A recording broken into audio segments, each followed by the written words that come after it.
They say you should never define your happiness by a person or a place. But for 25 years, my happiness had a name and an address. It was David, and it was the old Victorian house on Maple Drive with the wraparound porch I'd painted a cheerful daffodil yellow myself. That house, it wasn't just wood and nails. It was the keeper of our whispers, our dreams, the scent of Sunday morning pancakes, the echo of our son Liam's laughter tumbling down the staircase. Quick pause. Before we continue, tell us where in the world are you watching from? If you're enjoying these stories, make sure to hit subscribe, because tomorrow's episode is absolutely mind-blowing. It was the physical manifestation of a life I believed was unshakable. I was Ruth, David's wife, Liam's mother. Those were the titles I wore with a quiet, profound pride. At 53, I felt I was standing on the solid ground of a life well-built, well-loved. The lines around my eyes were from smiling. The slight silver threading through my brown hair was earned through years of love and worry and joy. I looked at David sometimes, across the dinner table, or when he was focused on pruning his rose bushes, and I'd feel a swell of something so deep it was almost painful. This was my person. We had navigated the rough seas of early marriage, financial scares, the terrifying bliss of parenthood, and we had done it together, our hands clasped tight. And then there was Chloe. My Chloe. We'd been friends since our boys, Liam and Jake, were in diapers, thrown together in a chaotic music class for toddlers. Where I was more reserved, thoughtful, Chloe was a burst of sunshine and impulsive energy. She was the one who'd show up on my doorstep with a bottle of wine and a wild plan when I was having a bad day. She knew every secret, every insecurity, every hidden dream I'd ever confessed in the dark of her living room or over the phone late at night. She was my sister in all but blood. Her son was like a second child to me, and my home was a second home to him. Our lives were braided together so tightly it was impossible to see where one ended and the other began. The first crack, when I look back, was so small, I almost missed it. It was a Tuesday. David had been distant for a few weeks, wrapped in a cloud of what I thought was work stress. He was a partner at his architectural firm, and a big project was hitting its final, frantic stages. I'd made his favorite meatloaf, hoping to coax him out of his funk. "Tough day at the office, honey?" I asked, passing him the mashed potatoes. He didn't look at me, just pushed his food around the plate. "The usual. Just a lot of pressure." "Well, it'll be over soon, and we can finally take that weekend trip to the lake. Just the two of us. Like we used to." I reached across the table to squeeze his hand, but he moved it to pick up his glass of water. "Yeah, maybe. We'll see. The timing might not be great." There was a finality in his tone that made my stomach clench. It was more than just stress. It was a withdrawal, a door closing that had always been open to me. Later that night, I called Auntie Grace, my mother's younger sister. She was the soft place to fall in our family, all warm embraces and empathetic sighs. "Grace, I'm worried about David," I confessed, my voice hushed even though I was alone in our bedroom. "Oh, sweetheart." Her voice was a soothing balm over the phone line. "Men, they get into their own heads sometimes. It's this culture they're raised in, tells them they have to carry the weight of the world and never complain. Give him time. He'll come back to you." I wanted to believe her. I clung to her words. But the distance grew. He started working later. His phone, which had always been left casually on the kitchen counter, was now a permanent appendage in his pocket, face down. I'd catch him texting, a small, private smile on his face that vanished the moment he sensed my presence. One afternoon, I was having coffee with Chloe. We were at my kitchen table, the daffodil yellow porch visible through the window. She was being unusually quiet, fiddling with the strap of her expensive handbag. "Everything okay, Chloe? You seem a million miles away." She looked up, and for a fleeting second I saw something in her eyes I couldn't place. Guilt? Fear? It was gone before I could decipher it. "It's Jake," she said, her voice a little too bright. "Teenage angst. He's being a nightmare about college applications. Thinks he knows everything." I felt a wave of relief. This was normal mom stuff. This I could handle. "Tell me about it." "Liam called last night and spent 20 minutes explaining the socio-economic implications of my suggestion that he minor in business. I think we bored each other to tears." We laughed, but it felt strained, hollow. I remember looking at her, my best friend, and feeling a sudden, inexplicable chasm between us. I dismissed it as my own paranoia, a spillover from the tension with David. The following weekend, the bottom fell out of my world. It was a crisp, beautiful autumn day. David had said he was going into the office to catch up. I decided to be a good wife, to try and bridge the gap that was widening between us. I packed a picnic lunch, his favorite sandwich from the deli he loved, a container of my potato salad, 2 cold beers. I was going to surprise him.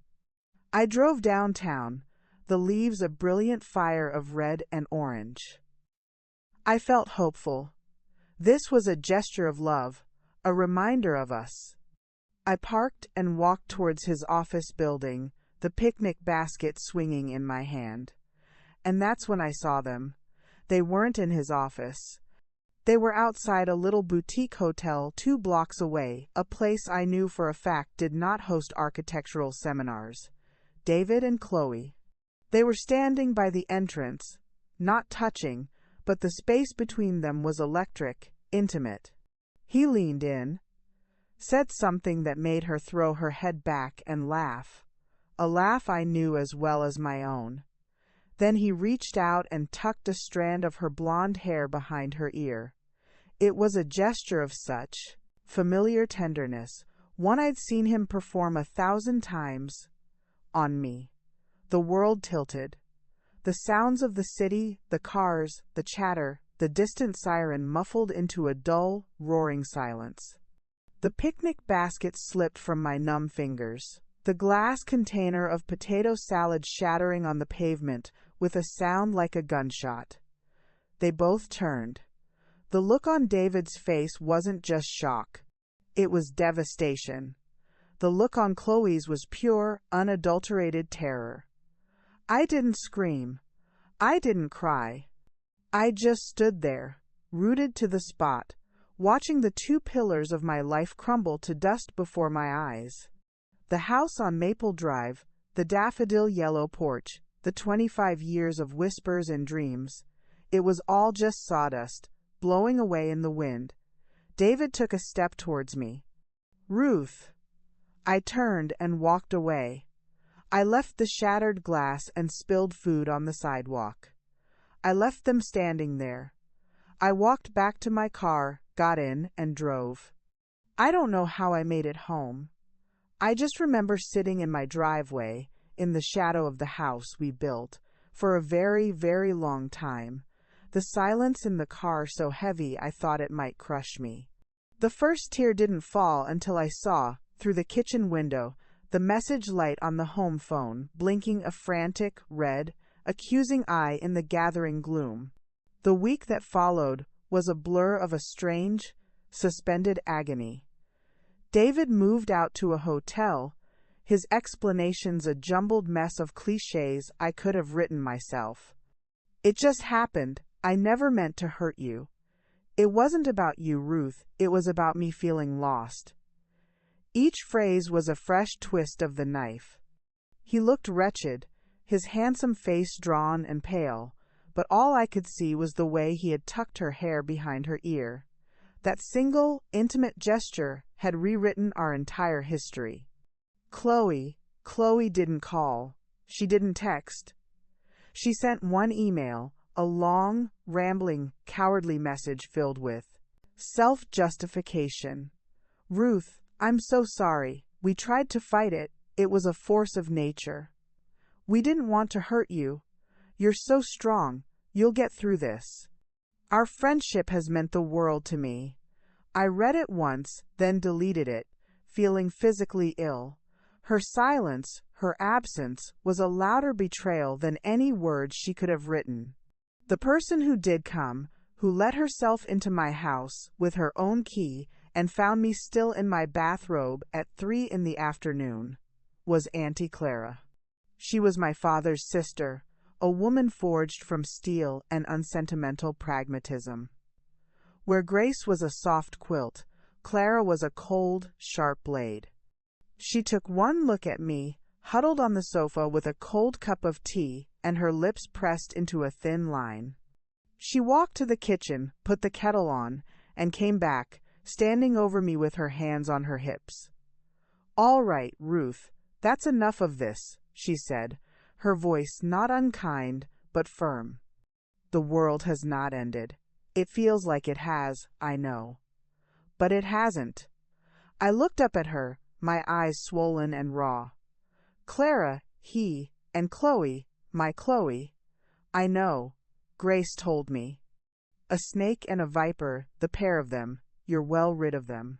"It was 25 years, I whispered, the number feeling monumental and meaningless all at once. "And now it's over," she stated, as if she were announcing the time. "So, you have a choice. You can sit here and let this betrayal define the rest of your life, or you can get up, get dressed, and start figuring out how to define it for yourself." Her bluntness was a shock to the system. "How can you be so cold?"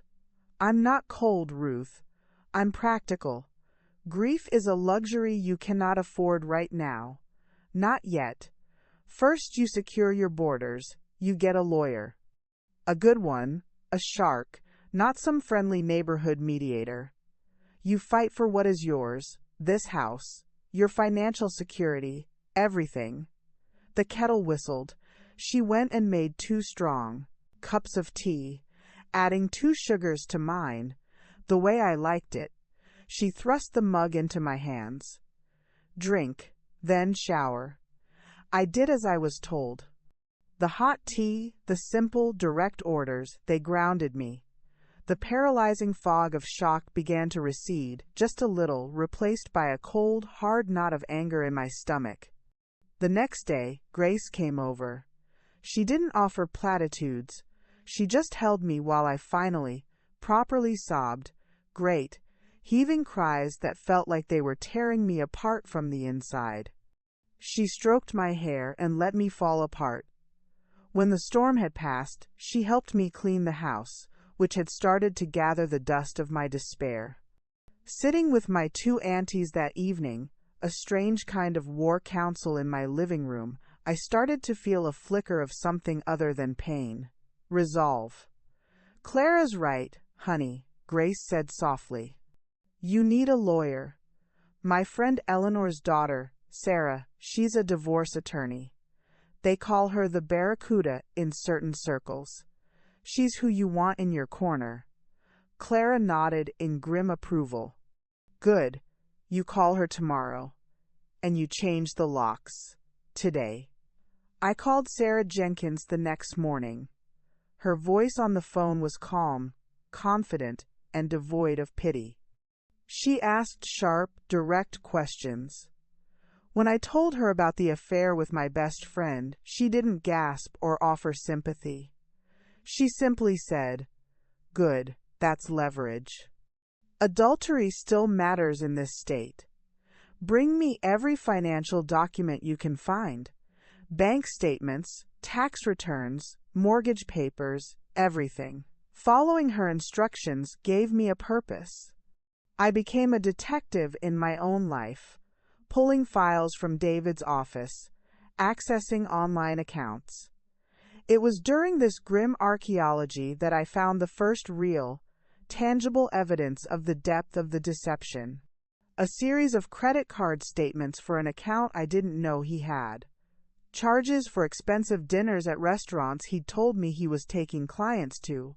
A weekend at a luxury spa. And the most painful one, a receipt from a jeweler for a pair of diamond earrings.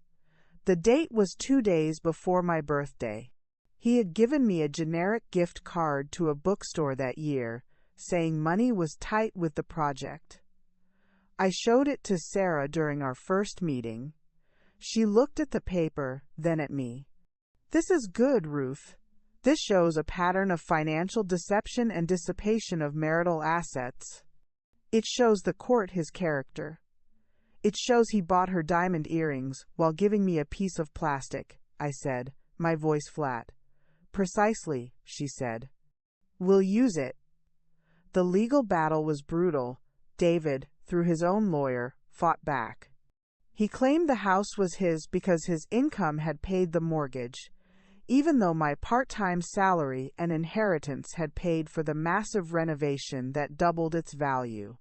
He lowballed my spousal support, suggesting I was perfectly capable of finding a full-time job after years of working part-time to manage our home and be present for Liam.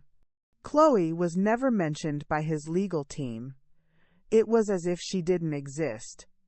They were trying to make this a simple, clean break, a story of a marriage that had simply run its course. But Sarah was a force of nature. She subpoenaed hotel records, credit card statements, and presented a timeline of the affair that was irrefutable. The day of our first major settlement conference, I saw David in the hallway outside the courtroom. He looked older, the lines on his face deeper. He tried to approach me. "Ruth, please. Can we just talk? This is getting so ugly. It doesn't have to be like this." I looked at him, this man I had loved for most of my adult life, and I felt nothing but a vast, icy emptiness. Sarah stepped slightly in front of me, a protective gesture. "My client has nothing to say to you, Mr. Peterson. All communication can go through me." He looked from her stern face to mine, and I saw a flicker of concern. Something in his eyes, not just frustration, but a dawning realization that I was not the woman he had left. That woman was gone. The woman standing here was forged in the fire of his and Chloe's betrayal. I didn't say a word. I just held his gaze until he looked away. The shattering was complete. Now, I was left standing in the rubble, and it was time to decide what to build from it. The divorce was finalized on a gray, drizzly Tuesday that felt appropriate for the occasion. The judge, a stern-faced woman with tired eyes, declared the marriage dissolved. The house was mine, thanks to Sarah's relentless work and the clear evidence of David's misconduct. I got a decent spousal support package for a defined period, enough to give me a runway to figure out the rest of my life. It was a victory, on paper. But walking out of that courthouse, the manila folder containing the final decree feeling like a lead weight in my hands, I felt no sense of triumph, only a profound, echoing loss. David signed the papers with a grim finality, barely looking at me. He had already moved on, in every sense of the word. The gossip mill, which I had tried so hard to avoid, had reached me through well-meaning, or sometimes not so well-meaning, friends. He and Chloe had bought a house together, a modern, sleek thing in a new development, across town. The opposite of our warm, lived-in Victorian. It was a physical declaration of their new beginning, built on the ashes of my old one. The first few months alone in the house on Maple Drive were the hardest. The silence was a living entity. Every creak of the floorboards, every hum of the refrigerator, seemed to accentuate the absence. Liam, my beautiful smart son, was away at college, trying to navigate his own shock and anger. He was furious with his father, barely speaking to him, and confused and hurt by Chloe, who had been like a second mother to him. Our phone calls were strained, filled with long pauses where we both searched for words that wouldn't come. "I'm okay, Mom," he'd say, his voice too bright. "I'm okay too, sweetie," I'd lie. Telling and preparing this story took us a lot of time. So, if you're enjoying it, subscribe to our channel. It means a lot to us. Now, back to the story. I started having coffee once a week with Auntie Grace and Auntie Clara. It became my anchor. We'd sit in my kitchen, or sometimes at a little cafe, and they would perform a kind of emotional triage on me. One such morning, I was particularly low. I'd driven past the new development the day before, seen their house, seen Chloe's flashy new car in the driveway. The wound felt fresh all over again. "I saw their house yesterday," I confessed, stirring my latte into a muddy swirl. "It's so new. Everything is clean and perfect. No history, no memories. It's like they just erased us and started over." Grace reached over and covered my hand with hers. "Oh, my dear girl. A house with no history has no soul. What they have is a showroom. What you have is a home. It's just wounded right now, like you are. It will heal with you." Clara, sipping her black coffee, snorted softly. "Perfect. Nothing built on a foundation of lies is perfect, Ruth. It might look shiny on the outside, but the rot is there, underneath. You just wait. It always shows itself." "How can you be so sure?" I asked, wanting desperately to believe her. "Because I've lived a long time," she said, fixing me with her sharp gaze. "I've seen it. People who do what they did, they carry the poison inside them. They can't escape it. It will seep into their new paint and their new furniture. You mark my words." Her words were a comfort, a small, warm ember of hope in my chest, but the day-to-day reality was still a struggle. I had to find a job. My part-time work in a small art gallery wasn't enough to sustain me long-term. The thought of re-entering the workforce at 53, with a spotty resume, was terrifying. It was during this time that I started to truly see the house again. Not as a museum of my lost life, but as a structure, a space. I'd always had a knack for interior design, for creating a feeling of home. David had always handled the finances, the important things, while I made our world beautiful. Now, I realized that was a talent, a skill. It had value. I started small. I repainted the bedroom. Out went the soft, romantic lavender David and I had chosen together. In came a deep, calming sage green. It was my color, my choice. I took down the generic landscape prints and hung a series of black and white photographs I'd taken years ago of textures. I loved the peeling paint on an old barn, the intricate pattern of a frozen puddle. One afternoon, I was in the guest room, which had become a dumping ground for all the things I didn't know what to do with. I found a box of my old sketchbooks from before I was married. I used to draw, to design spaces.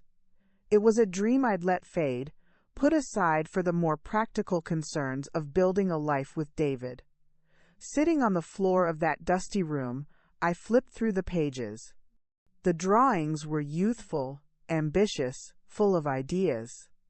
A coffee shop that felt like a library. A living room built around a central fireplace. A sense of wonder and possibility rose in me, a feeling I hadn't experienced in years. That night, over coffee with my aunties, I told them, I think I want to go back to school. For interior design. Or maybe just start my own business. I don't know. It sounds crazy." "It sounds brilliant," Grace said immediately, her face lighting up. "Ruth, you have such a gift. You've made every place you've ever lived a sanctuary." Clara studied me for a long moment. "It's a competitive field." she said, and I braced for a dose of cold water. But you're smart, and you're stubborn, and you have a better reason to succeed than most. You're not just doing it for a paycheck. You're doing it to reclaim yourself. That's a powerful fuel. Her approval meant more than almost anyone else's. It wasn't given lightly. The unraveling of my old life was a painful, thread-by-thread process. There were days I still cried in the shower, days the anger felt like a fire in my veins. But slowly, amidst the ruins, I was finding pieces of myself I had forgotten existed. The girl with the sketchbook. The woman with an eye for color and space. The person who could make a house a home. I enrolled in a series of online courses in business and design. I started a blog, tentatively at first, called The Second Act Home, chronicling the redesign of my own spaces. I wrote about choosing paint colors to heal a heart, about furniture arrangements that fostered independence, about the courage to let go of objects that held painful memories. To my astonishment, people started reading it. They commented, they shared their own stories. A woman from my neighborhood emailed me, asking if I would consult on her sunroom. It was a small, terrifying, exhilarating step. I was building a new life, brick by brick, from the inside out, and I was doing it alone. Meanwhile, from the snippets I heard, David and Chloe's perfect new life was just beginning. They were the talk of the town, the glamorous new couple. I learned to stop driving past their house. I had my own to care for, my own foundation to pour. And for the first time in a long time, it felt like mine. 2 years. It's a strange amount of time. Long enough for the sharp, searing pain of betrayal to dull into a permanent, manageable ache. Long enough for new routines to feel normal, for the silence in the house to become a companion rather than a torment. My little business, which I'd christened Second Act Interiors, was slowly, steadily growing. It wasn't making me rich, but it was paying bills and, more importantly, it was feeding my soul. I had clients, real clients, who paid me to help them create beautiful, functional spaces. The sense of purpose was a balm. I'd also done the unthinkable. I'd started dating. Or, at least, I'd let Auntie Grace set me up on a few, mostly disastrous, coffee dates. There was Barry, the accountant who talked about tax law for 45 straight minutes. There was Robert, who spent the entire time subtly bragging about his boat. It was awkward and strange, but it was also funny. I'd come home and recount the tales to Grace and Clara, and we'd laugh until we cried. It was a new kind of intimacy, one built on my independence.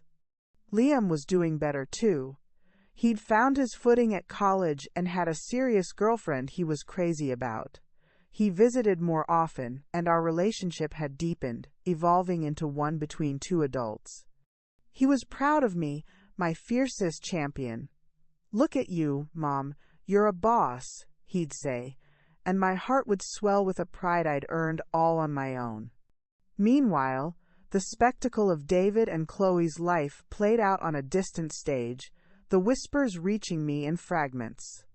They were the it couple of their social circle, always hosting lavish parties, always jetting off on glamorous weekends. Chloe had quit her job and had fully embraced the role of the wealthy, stylish wife. Her social media was a curated gallery of their perfection, her hand, adorned with a massive new ring, resting on David's arm at a charity gala, the two of them laughing on a beach in Bali. A perfectly styled shot of their immaculate, minimalist living room. It was a masterpiece of illusion, and I have to admit, in my weaker moments, it stung. It seemed so unfair that they got to be happy, so blissfully, publicly happy, while I was rebuilding my life piece by piece with glue and grit. One evening, I was at Auntie Clara's apartment, helping her organize her photo albums. She was a ruthless editor of her own history, discarding pictures of people she no longer cared for with a satisfying rip. "Saw your ex-husband's wife at the charity luncheon last week," she mentioned, offhandedly, not looking up from a photo of a long-deceased uncle.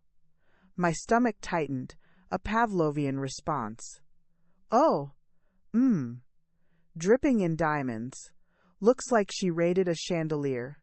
Talked for 20 minutes about the soul-crushing process of selecting the right marble for their new guest bathroom. Clara looked up, a dry smile on her lips. Soul-crushing, her word. I nearly choked on my chicken salad. I let out a shaky laugh. "Well, it's a hard life." "It's a ridiculous life," Clara corrected. She was holding onto his arms so tightly I thought she was afraid he'd float away. And David, he looked tired, polished but tired. Like a man who's working very hard to convince everyone, including himself, that he's happy. "Maybe he is," I said, the words tasting bitter. Clara fixed me with her knowing gaze. "Ruth, a man who leaves a 25-year marriage for a flashy new model isn't searching for happiness. He's running from something, usually himself. That kind of running, it catches up to you. The bill always comes due." Her words stayed with me. I started to look at their photos, the ones that occasionally popped up in mutual friends' feeds, with a different eye. I stopped seeing just the perfection and started looking for the cracks Clara had described. The strain around David's eyes in a candid shot. The almost desperate way Chloe was always leaning into him, as if for support. Were they happy? Or were they just performing happiness? The first real sign of trouble came from an unexpected source. Jake, Chloe's son. He and Liam, despite everything, had managed to maintain a fragile friendship. They were bound by the shared awkwardness of their parents' dramatic reshuffling. Jake was over at our house one weekend, playing video games with Liam in the basement. I was upstairs in my office, working on a floor plan. I came down to get a glass of water and overheard a snippet of their conversation, floating up from the stairwell. "And it's just constant, man," Jake was saying, his voice strained. "They fight all the time. About money, mostly. Mom spends like it's going out of style, and David is always stressed about work. It's like walking on eggshells all the time." "That sucks," Liam said, his voice sympathetic. "Yeah. It's not what I thought it would be. It was better when it was just me and Mom, you know. Simpler." I backed away quietly, my heart hammering in my chest. I felt no glee, no schadenfreude. Instead, I felt a strange, complicated pang of pity. For Jake, caught in the middle. For the ugly reality behind the beautiful facade. I told Grace about it the next day. We were working in her garden, our hands deep in the rich, dark soil. "It's sad, isn't it?" I said, pulling a weed. "All that drama, all that pain they caused, and for what? So they could live in a beautiful house and fight about money." Grace sat back on her heels, wiping her forehead with the back of her glove. "It is sad, Ruth, but it's also predictable. David didn't leave you because he was madly in love with Chloe. He left because he was having a midlife crisis, and she was shiny and new and made him feel young.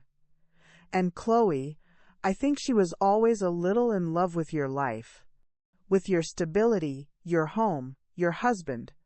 She didn't want David. She wanted the idea of what you and David had. But you can't steal a life. You have to build your own. And it seems they're finding that out the hard way." Her wisdom settled over me. The sting of their public happiness lost its power. I realized I wasn't looking at a picture of bliss. I was looking at a beautifully wrapped empty box. My life, with its struggles and its small, hard-won victories, was real. Theirs was the illusion. I went home that night and looked around my house.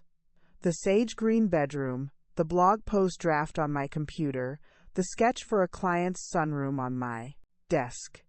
It was messy. It was imperfect. It was mine. I had built it.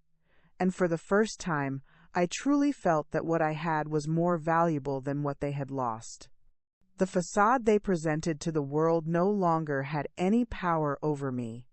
I was living in the truth, and the truth, however painful it had been to face, was setting me free.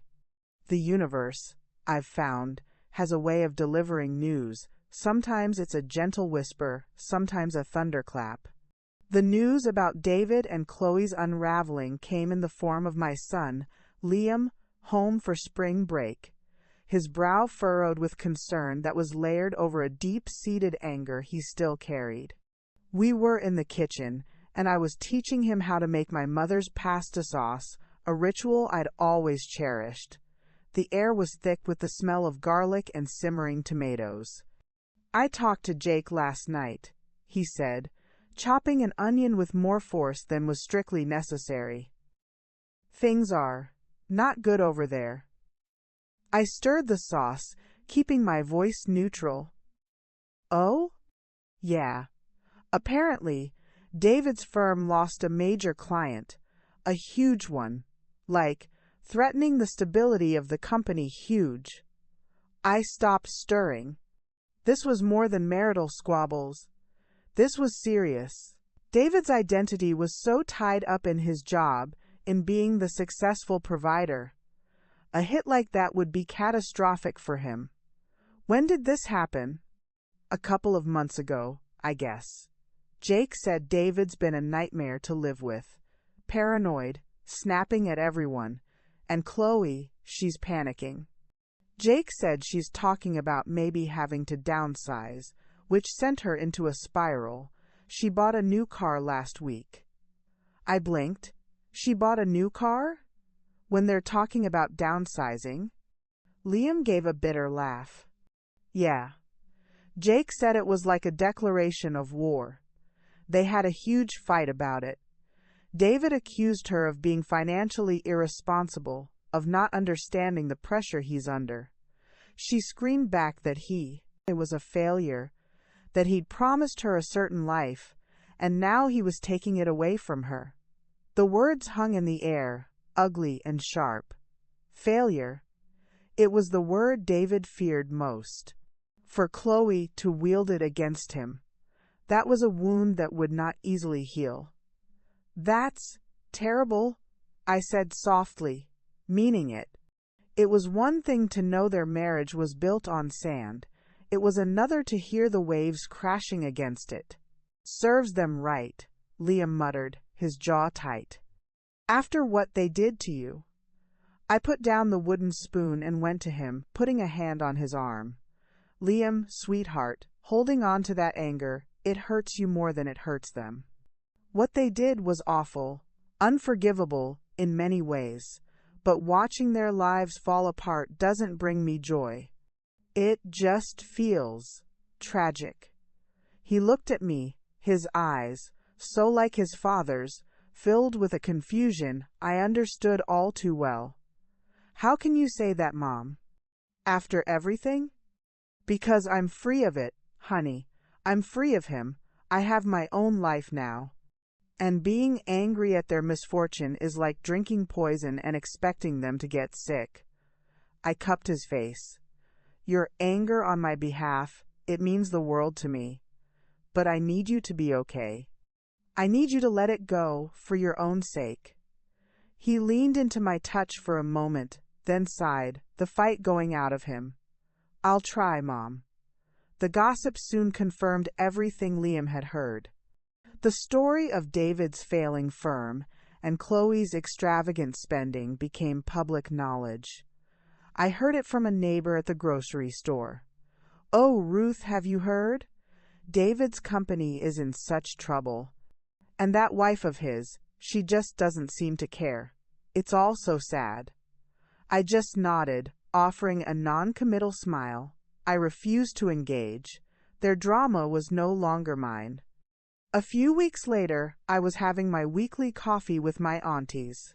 The topic, inevitably, turned to the latest developments. "Well, the chickens have come home to roost," Clara announced with grim satisfaction. "I heard from Eleanor that they've put that monstrosity of a house on the market. They're looking at a significant loss. Too many custom, expensive finishes that no one else wants." Grace shook her head, her face sad. "It's such a shame. All that upheaval, for nothing." "It was never for nothing, Grace," Clara countered. "It was for a lesson, a very expensive, very public lesson. And it seems they're both failing it." Then Clara looked directly at me. "He's going to try to come back, you know." The statement was so blunt, so shocking, it stole my breath. "What, no?" "Don't be ridiculous, Clara." "I'm never ridiculous about these things," she said calmly. "A man like David, when his shiny new life tarnishes, his first instinct is to run back to what felt safe, what felt stable, to what he remembers, through the conveniently fuzzy lens of nostalgia as the good old days. You represent that. Your life, this house, it's his security blanket." "He wouldn't dare," I whispered, a cold dread seeping into my bones. The thought of David re-entering my life, of disrupting the peace I had fought so hard for, was terrifying. "He would," Clara said, "and he will. The question is, Ruth, what will you do when he does?" I looked from Clara's stern, knowing face to Grace's worried one. I looked around the cozy cafe, at my half-finished latte, at my hands that had painted walls, sketched designs, built a business. They were no longer the hands of a woman waiting for a man to define her. "I'll send him packing," I said, and my voice, to my own surprise, was steady and clear. "He made his choice. He doesn't get to undo it just because it turned out to be a bad one." Clara gave a slow, approving nod. "Good." But the seed of anxiety had been planted. Clara's prediction felt less like a wild guess and more like a prophecy. I started, looking over my shoulder in the supermarket. I'd tense up when the phone rang from an unknown number. The peace I had cultivated felt fragile, under threat. The crack in their facade had become a chasm, and I had a sickening feeling that the fallout was heading straight for my daffodil yellow porch. I had spent years building a fortress around my heart and my life. Now, I had to prepare for a siege from a ghost from my past. The battle I thought was over was, it seemed, about to enter a new, and far more complicated, phase. Clara's prediction hung over me for weeks, a dark cloud on my otherwise sunny horizon. Every time a car slowed down a little too much in front of the house, my heart would skip a beat. The sound of the doorbell became a trigger for a jolt of adrenaline.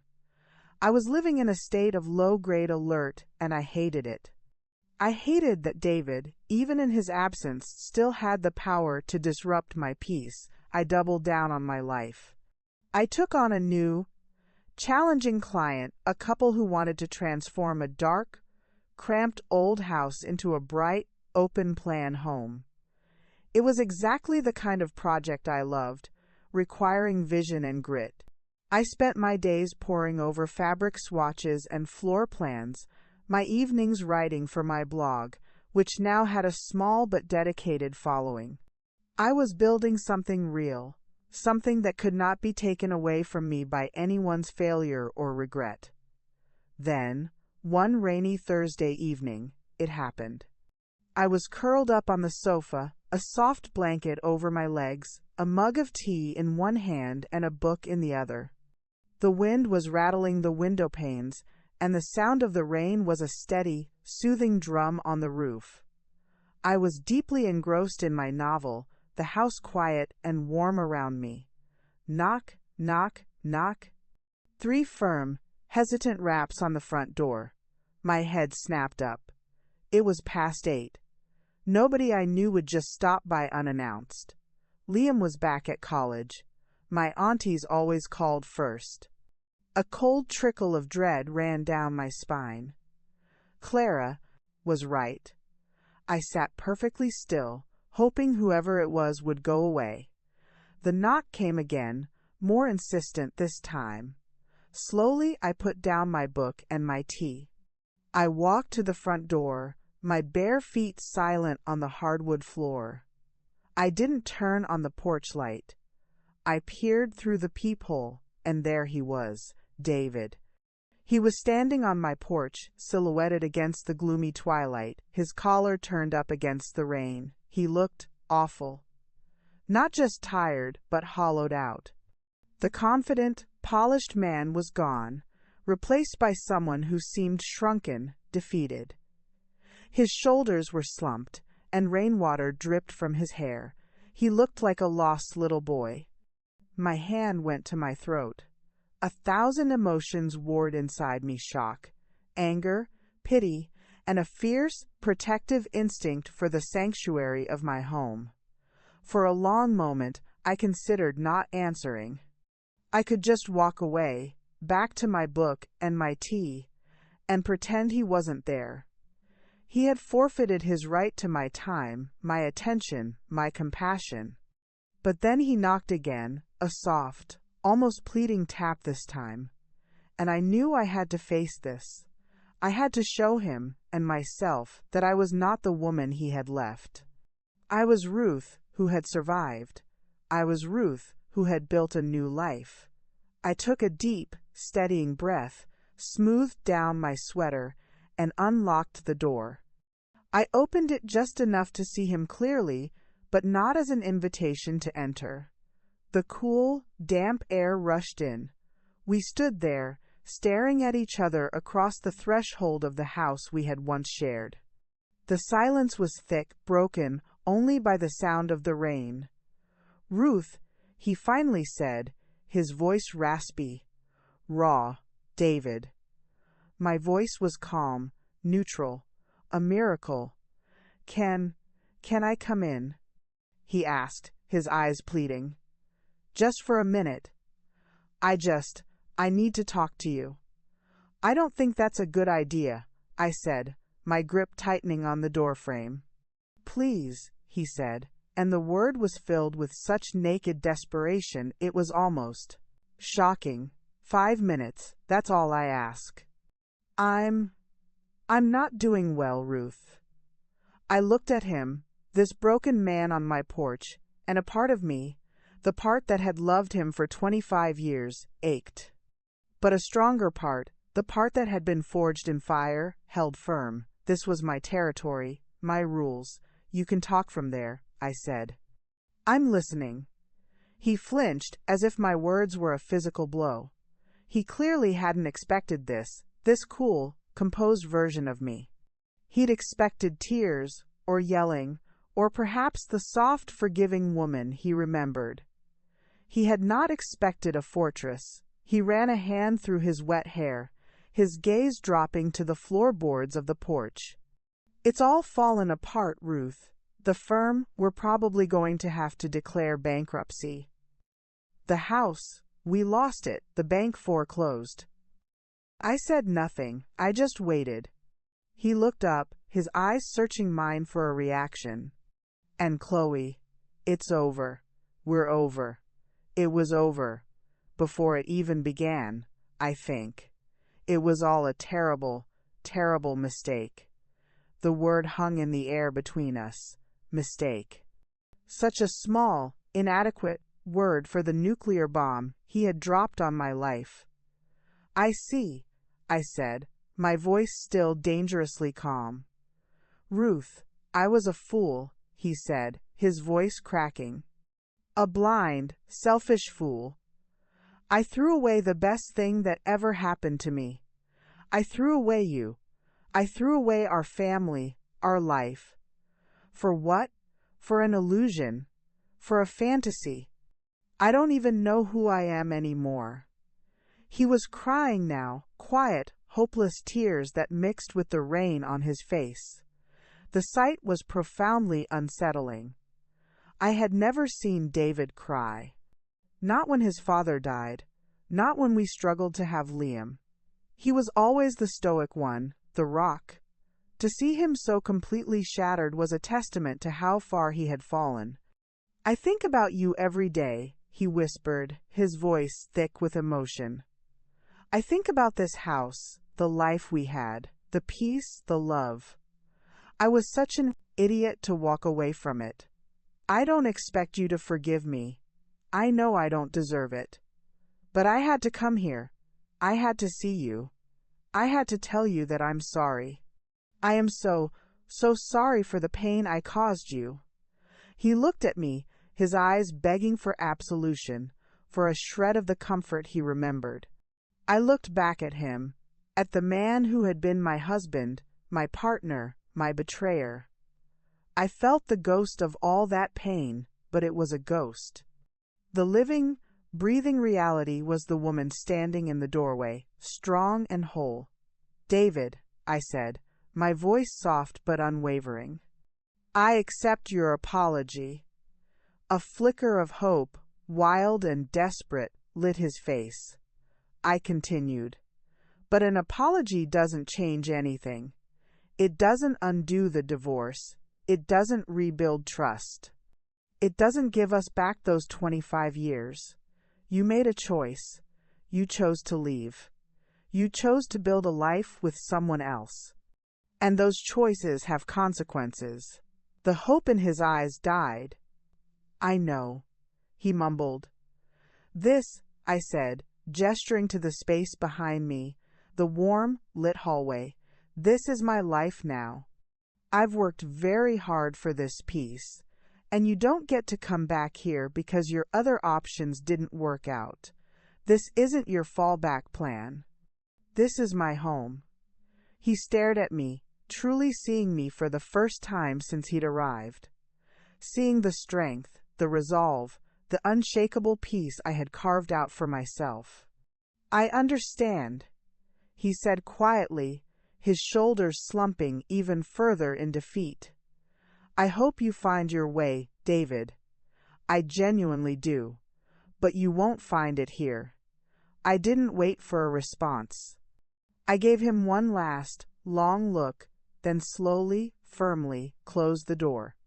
I heard him stand there for another minute, a shadow on the other side of the wood, before I heard his footsteps retreating down the porch steps. I leaned my back against the door, my legs suddenly weak. I was trembling all over. But it wasn't from sadness or from longing. It was from the sheer, monumental effort of holding my ground. I had faced the ghost, and I had not flinched. I had protected my peace. The knock on the door had been a test, and I had passed. Closing the door on David was one of the hardest things I'd ever done, but in the days that followed, a profound sense of liberation settled over me. It was over, truly over. I had faced him, spoken my truth, and reclaimed my space, both physically and emotionally. The anxious cloud that had followed me since Clara's prediction dissipated, replaced by a clear, bright certainty. I was free. David, however, did not disappear. The first letter arrived 3 days later. It was on thick, expensive stationery, the kind he used for business correspondence. My name was written in his familiar, looping script. My stomach twisted as I held it. I almost threw it away unopened, but a morbid curiosity, or perhaps the last vestiges of the bond we'd once shared, made me slit the envelope. It was 5 pages long, front and back, a sprawling emotional confession. He detailed his regrets, his loneliness, his realization that he had thrown away a diamond for a piece of glass. He wrote about specific memories the day we brought Liam home from the hospital. A vacation we took to Maine, the way I always knew how to make him laugh when he was stressed. He painted a picture of our past so rosy and perfect it was almost a caricature. He was romanticizing me, turning me into a saintly figure from a lost golden age, which was just as dehumanizing, in its own way, as his betrayal had been. He ended the letter with a plea. I know I have no right to ask for another chance, but if there is even a 1% possibility in your heart, Ruth, please, let me take you to coffee. Let me show you that the man you fell in love with is still in here, buried under all the mistakes. Let me prove I can be the man you deserve. I read it once, then folded it, and put it in a drawer in my office, a drawer I mentally labeled the past. I did not respond. The emails started next. Long, rambling messages sent late at night. He was clearly drinking when he wrote some of them. The tone swung from self-pitying, "My life is a hollow shell without you," to arrogantly presumptuous, "We were always meant to be." This was just a detour, to desperately pleading, "You're my only hope, Ruth. You always saved me." The "you always saved me" line made me angry. It wasn't my job to save him. It had never been my job. I had been his partner, not his life raft. His expectation that I would swoop in and fix the mess he had made of his life was insulting to the woman I had become. He started calling. I let them all go to voicemail. His messages piled up, each one a variation on the same theme of regret and longing. I saved them, not out of sentiment, but as a record, as evidence if I needed it. I told my aunties about the letters during our next coffee. Grace looked horrified. "Oh, Ruth, that's harassment. You should change your number." Clara, however, looked thoughtful. "He's unraveling. This isn't love. This is desperation. He's looking for a soft place to land, and he remembers you as being soft." "I'm not soft anymore," I said, a hard edge to my voice. "No, you're not," Clara agreed. "But he doesn't see that. He sees the woman he left. He's not trying to win you back. He's trying to win back a memory." Her analysis was chillingly accurate. David wasn't seeing me, the interior designer with a growing business and a blog and a life full of purpose. He was seeing the ghost of his former wife, the caretaker, the nurturer. The final straw came when he showed up at a local cafe where I often met clients. I was with a new client, discussing color palettes for her nursery, when I felt a presence at our table. I looked up, and there he was. He looked a little better than he had on the porch, shaved and wearing a clean shirt, but his eyes still had that haunted, desperate look. "Ruth," he said, ignoring my client completely.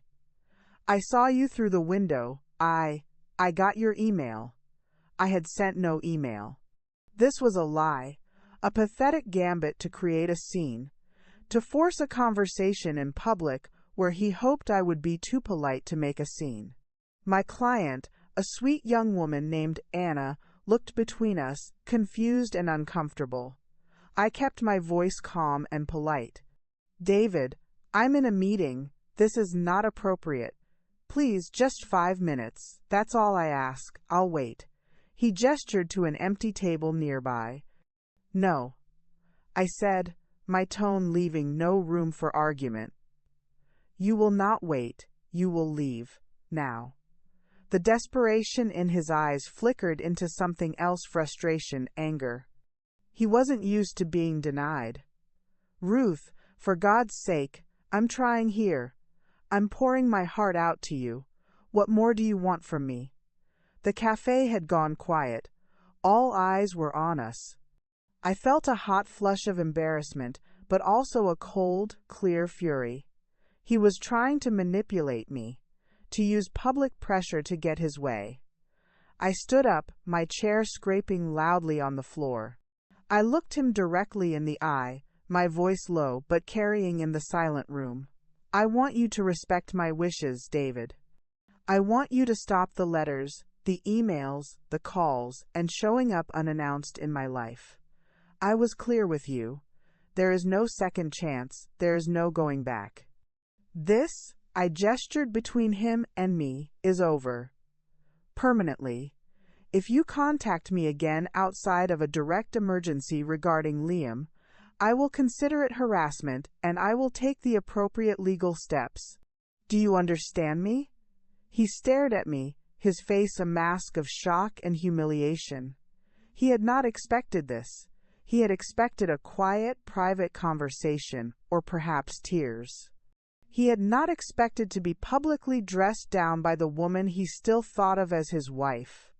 Without another word, he turned on his heel and walked out of the cafe, the bell on the door jingling mockingly behind him. I sat back down, my hands trembling slightly. I took a deep breath and turned to my wide-eyed client. Anna, I am so sorry for that interruption. Now, where were we? You were thinking a soft, buttery yellow for the accent wall. Driving home later, I replayed the scene in my mind. I felt no satisfaction, only a weary sadness. The man I had once loved had been reduced to this, a desperate, pathetic figure trying to bully his way back into a life he had willingly destroyed. The pleading was not a grand romantic gesture. It was the last, flailing attempt of a drowning man, and I had refused to be his lifeguard.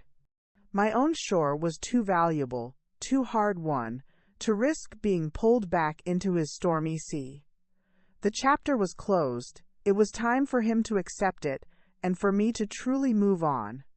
I thought my very public confrontation at the cafe would be the end of it.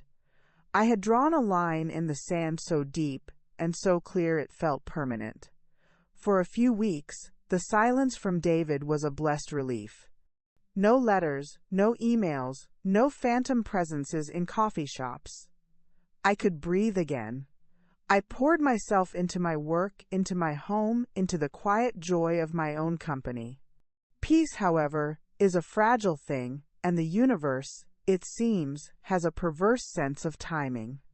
It was a Saturday afternoon, and I was at the local garden center, loading bags of mulch into my cart. I was wearing old jeans, a faded t-shirt, and gardening gloves, my hair tied up in a messy bun. I was happily planning my assault on the flower beds, the smell of damp earth and plants filling my senses. I was in my element, grounded and content. Ruth? The voice was familiar, but it took me a moment to place it. It was hesitant, slightly shaky. I turned around. It was Chloe. I hadn't seen her up close in over 3 years. The change was startling. The woman standing before me was a faded photocopy of the vibrant, glossy Chloe I had known. She was thinner, almost gaunt, and the expensive, artful highlights in her hair had grown out, leaving a dull, brassy blonde. She was dressed in yoga pants and a hoodie, no makeup, her face etched with lines of stress and what looked like profound unhappiness. The diamond earrings David had bought her were nowhere in sight. We stood there, surrounded by bags of potting soil and trays of petunias, staring at each other. The last time we had been this close, we were standing on a sidewalk, a shattered picnic basket between us. A lifetime ago. Chloe, I said, my voice neutral. I felt no anger in that moment, only a distant, clinical curiosity. What could she possibly want? I saw you from across the lot, she said, her hands twisting together nervously. I almost didn't come over, but I had to. I said nothing. I just waited. It seemed to be my role in these encounters with my past to be the still, silent center around which other people's storms raged. I heard David came to see you, she said, her eyes searching my face, looking for something anger, jealousy, triumph I didn't know. He did, I confirmed. He's been a mess, she said, and there was a bitter edge to her voice. Since everything fell apart. He talks about you all the time, how he ruined his life, how you were the only good thing that ever happened to him. Again, I remained silent. I wasn't going to make this easy for her. She had sought me out. She could carry the conversation. The silence seemed to unnerve her. She took a shaky breath. Ruth, I don't even know how to say this. I am so sorry for everything. What I did to you, it was the worst thing I've ever done in my life. There isn't a day that goes by that I don't regret it. Her apology hung in the humid garden center air. It felt more real than David's performative letters, more grounded in actual pain. But it was 3 years too late. Thank you for saying that, I said, my tone still flat. But an apology doesn't really change anything, does it? Tears welled in her eyes. No, it doesn't. I lost my best friend. I destroyed a family. I hurt Liam, and I hurt you, and I set a terrible example for my own son. And for what? She let out a hollow, broken laugh. For a man who was never really mine. For a life that was never real. This was the unmasking, not the curated social media posts, not the public performances. This was the raw, ugly truth, confessed among the geraniums and the bags of mulch. He never loved me, you know, she said, her voice dropping to a whisper. Not really. I was a distraction. A trophy. A way for him to feel young and powerful again. And I was so stupid, so flattered, I let myself believe it. I convinced myself that what you two had was stale, boring. But it wasn't, was it? It was real. It was solid. And what we had, it was a house of cards. I looked at her, this woman who had been my sister, and I felt a pang of something that was not quite forgiveness, but perhaps understanding. She had been seduced, not just by David, but by the idea of a life that was never truly on offer. It was real, I said softly, until it wasn't. She nodded, wiping at her tears with the back of her hand. I'm leaving, Ruth. I'm moving back to my hometown, near my sister. Jake is coming with me. There's nothing left for me here. The house is gone. The money is gone. The man. She trailed off, shaking her head. I have to start over, for real this time, without stealing someone else's life. I think that's a good idea, Chloe, I said, and I meant it. She needed to get away from the ghost of what they had done, just as I had. She looked at me then, really looked at me, taking in my messy bun, my dirty jeans, my cart full of mulch. You look good, Ruth. You look strong. I am strong, I said. It wasn't a boast, it was a simple statement of fact. I know, she whispered. I always knew you were the strong one. I think that's why I was always a little jealous of you. She gave me a sad, watery smile. Goodbye, Ruth. I truly hope you find happiness. Goodbye, Chloe, I said. I hope you find peace. She turned and walked away, disappearing between the rows of shrubs. I stood there for a long time, the scent of earth and growth all around me. The encounter had been surreal, like speaking to a ghost from a life I barely remembered. I didn't feel vindicated. I didn't feel like I had won. I just felt sad. For her, for David, for the colossal, pointless waste of it all. They had torn apart 2 families, caused immeasurable pain, and for what? For a fantasy that collapsed the moment real pressure was applied. I finished loading my mulch, paid for it, and drove home. As I worked in my garden, my hands in the dirt, tending to my own little patch of earth, I thought about masks. David had worn the mask of the successful, happy husband. Chloe had worn the mask of the loyal best friend. Together, they had worn the mask of the perfect new couple, and one by one, those masks had fallen away, revealing the fragile, broken people underneath. I wasn't wearing a mask anymore. The woman in the garden, with dirt under her nails and peace in her heart, was the real me. I had been unmasked by fire, and what was left was unbreakable.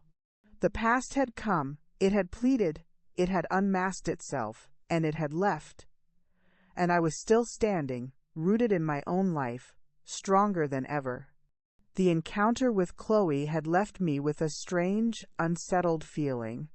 It was as if the last loose thread of that whole painful period had been pulled, and the entire tapestry of David's and Chloe's life had finally, completely unraveled. Knowing she was leaving, closing that chapter for good, brought a sense of finality I hadn't realized I needed. I threw myself into my work with a renewed focus. The project with the young couple, Anna and Mark, was nearing completion, and it was transforming into something beautiful. We had knocked down a wall between their kitchen and living room, creating a bright, open space that was perfect for their growing family. Seeing their joy as the space came together was deeply fulfilling. This was my legacy now, not a marriage certificate, but the spaces I helped create, the homes I helped make happier. A few weeks after the garden center, Liam came home for a long weekend. He was full of news about his classes, his girlfriend, his plans for after graduation.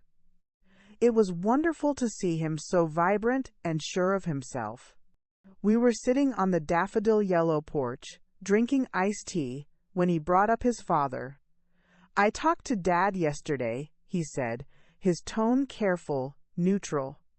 "Oh?" I kept my voice light. "How is he?" "Not great, Mom." Liam sighed, setting his glass down. "He's living in a crappy little apartment near what's left of his office.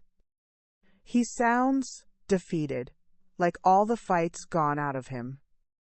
He asked about you. I didn't respond. I just looked out at my garden, at the roses I had nurtured from bare roots. He didn't ask to ask, if you know what I mean," Liam continued. "It was more like, he just wanted to know you were okay. He said you were the strongest person he's ever known." I felt a twinge of something pity, perhaps, but a distant, arm's-length pity. David had become a hollow man. The career that had defined him was in ashes. The woman he'd left me for was gone. The house he'd bought with her was lost. All the external markers of his success and his new identity had been stripped away, leaving nothing but an empty shell. His letters, his pleas, had been the last frantic attempts of that shell to find something to fill it up again. "I am okay, Liam," I said, turning to him with a soft smile. "I'm better than okay." "No," he said, grinning. "You're a boss." We laughed, and the subject of David was dropped, but it stayed with me. The image of him in a sterile, lonely apartment, a hollow man haunted by his regrets, was a sad one, but it was not my sadness to carry. The following Tuesday, I had a final walk-through with Anna and Mark. Their house was breathtaking. The buttery yellow nursery was a sunbeam of a room. The open-plan living area was flooded with light, the new kitchen a masterpiece of functionality and style. Anna had tears in her eyes. "Ruth, I can't believe this is the same house," she said, squeezing my hand. "You didn't just design rooms, you designed a home for us. For our future." It was the highest compliment I could have received. As I drove away from their house, I felt a surge of pure, unadulterated joy. This was my creation. My talent, my vision, my hard work. No one could take this from me. I decided to stop by Auntie Grace's house to share the good news. I let myself in, calling out her name. "In the kitchen, sweetheart." I found her not alone. Sitting at her kitchen table, looking uncomfortable and out of place, was David. The air rushed out of my lungs. Grace shot me an apologetic, panicked look. "He just showed up, Ruth. He said he needed to talk to me." I didn't know what to do. David stood up, his movements slow, weary. He looked even worse than he had on my porch. "The Hollow Man, up close. Ruth," he said. "Please, don't be angry with Grace." I didn't know where else to go. I crossed my arms, leaning against the door frame, creating as much distance as I could in the small room. "What are you doing here, David?" He looked down at his hands. "I saw Clara at the grocery store. She told me to leave you alone, that I was a plague of locusts on your new life." He gave a weak, sad smile. "She's never minced words. But she also said that if I had any decency left, I would work on myself. That I needed to understand why I did what I did, or I'd just keep destroying things." I was silently grateful to Clara for her brutal honesty. "So, I've been seeing a therapist," he said, his voice low. "It's hard, excavating all the rot." He finally looked at me, and his eyes were clear, without the desperate pleading of before. They were just sad. "I'm not here to ask you for anything, Ruth. I'm here to tell you that I understand now. I understand why you closed the door. I understand why you had to." He took a deep breath. "My whole life, I was running from this fear of being ordinary, of being mediocre. My father, he was a good man, but he was just a man. He had a simple job, a simple life. I looked at him, and I was terrified that would be me. So I chased success. The big job, the big house, the perfect family. And when I had it all, I looked around and the fear was still there. So I thought I needed something more, something shinier. Chloe, she wasn't a person to me. She was a symbol of escaping that ordinary life I was so afraid of." He was crying now, quiet, unforced tears, but it was all an illusion. "The life I had with you, the ordinary, simple, beautiful life, that was the real thing. The fear was inside me, Ruth. It wasn't in our life. I destroyed the real thing because I was too much of a coward to face the emptiness inside myself." The kitchen was silent. Grace was wiping her eyes with a tissue. I stood perfectly still, listening. This was different. This wasn't an apology wrapped in a plea. This was a confession. This was the truth, finally, after all these years. "I don't expect anything from you," he repeated, his voice firming.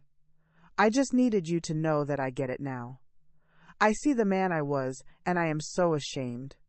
And I see the woman you are, and I am in awe. You faced the emptiness.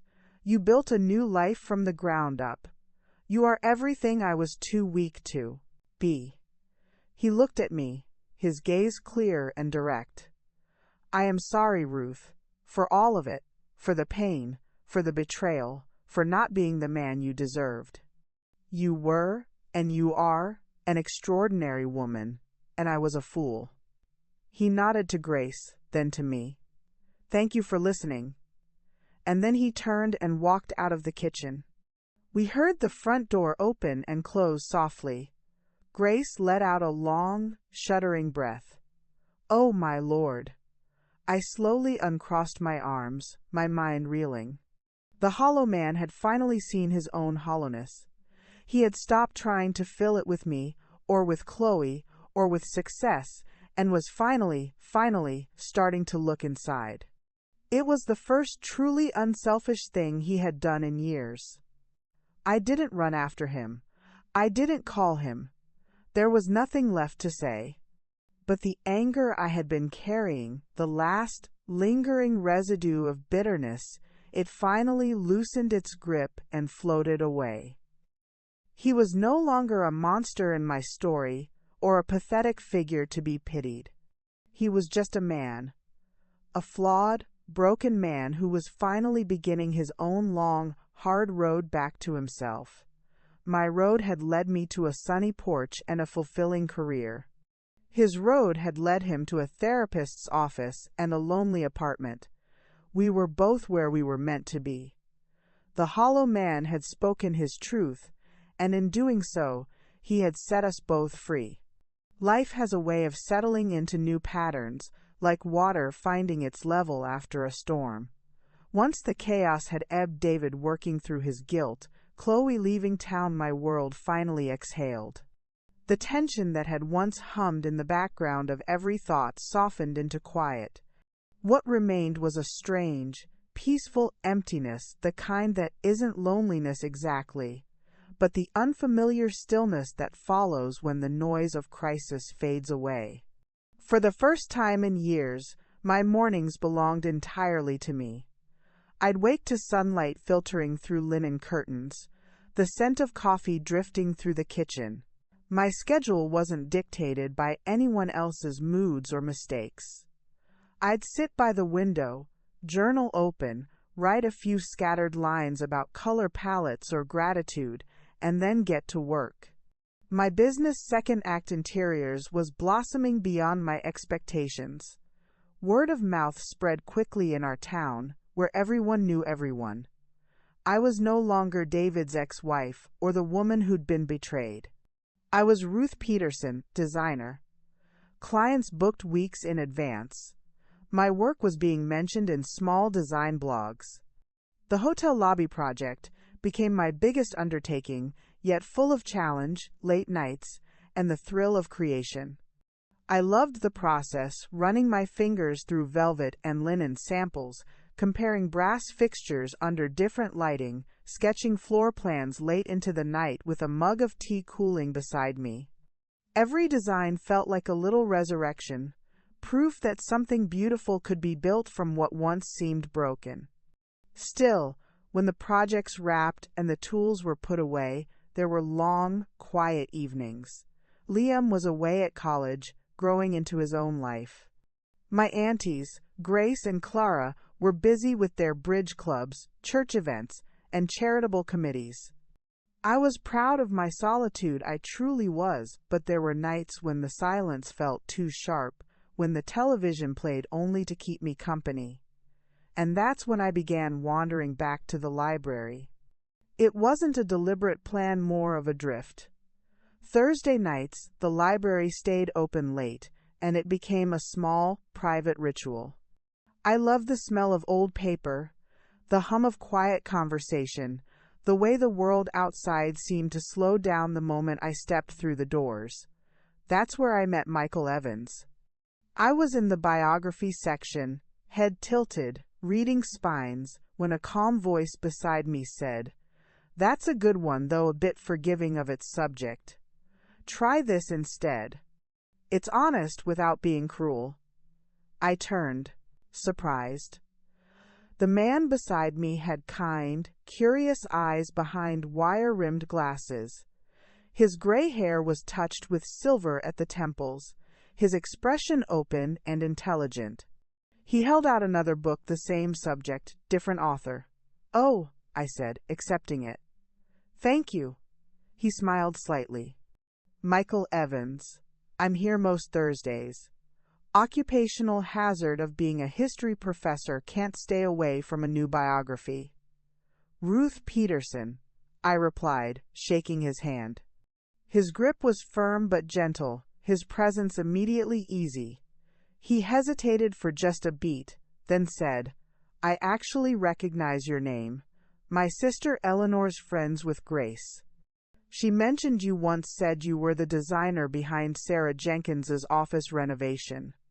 I laughed softly. "Small town, small world," he said, and his eyes twinkled.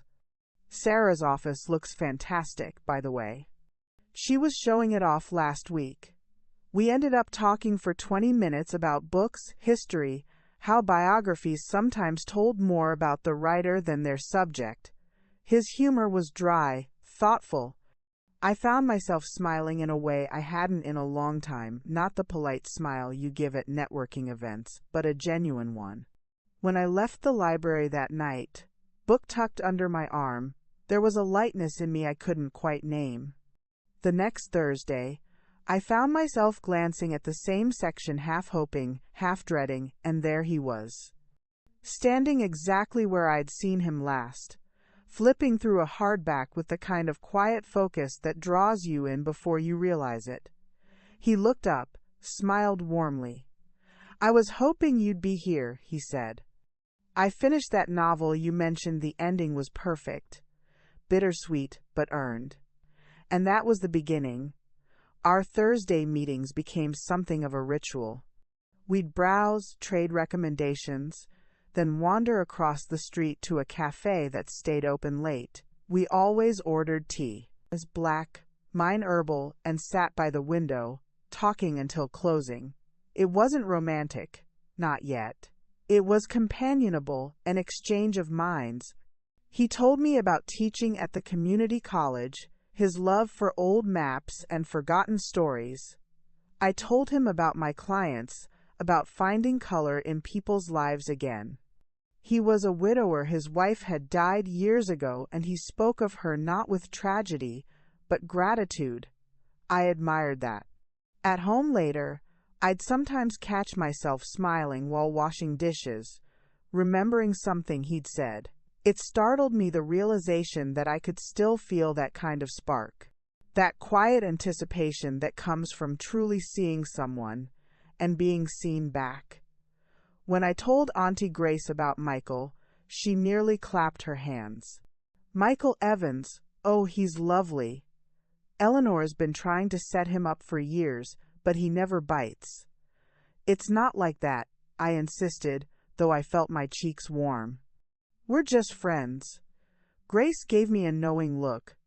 "Sweetheart, friendship is the best foundation." Clara was more pragmatic. "A history professor, steady job, intelligent, probably punctual. Not bad. And he's not chasing you? Good. Let him earn his place." Their approval both comforted and irritated me. I wasn't looking for love. Not anymore.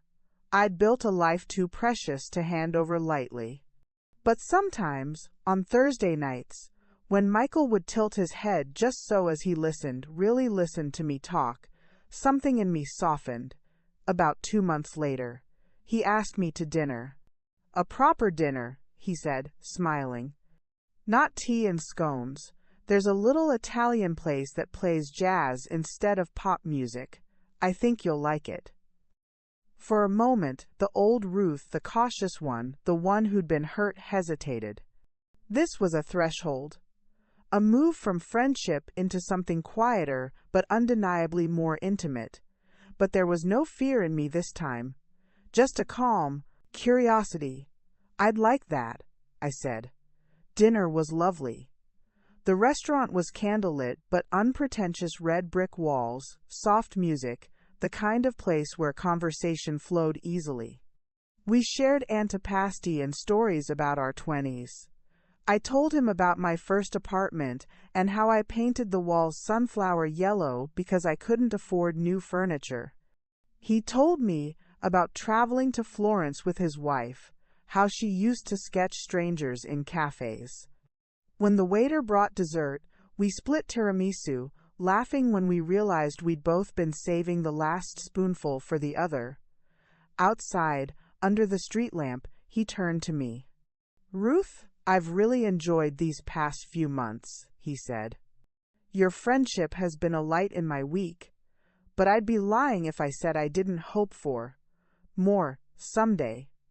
No rush, no pressure, just honesty." He didn't reach for me immediately. He waited, giving space, giving choice. I looked at our hands, his warm, open, patient, and I thought about how different this felt. No rush, no firestorm, just steadiness. "I value our friendship too," I said softly. "And I'm open to seeing where this goes." Slowly.